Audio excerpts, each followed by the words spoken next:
The next skill is nature as nurture. Do you feel nurtured when you go into the woods?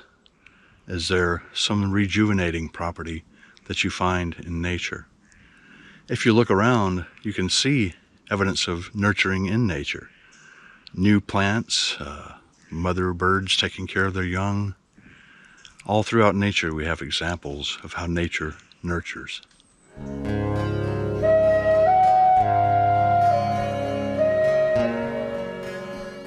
Hi, this is Dr. Charlton Hall. I'm the Executive Director of the Mindful Ecotherapy Center. If you're enjoying our videos, please don't forget to subscribe and tap the notification bell to be informed when new videos are released. You can also learn more about the work of the Mindful Ecotherapy Center by visiting our website at mindfulecotherapy.org.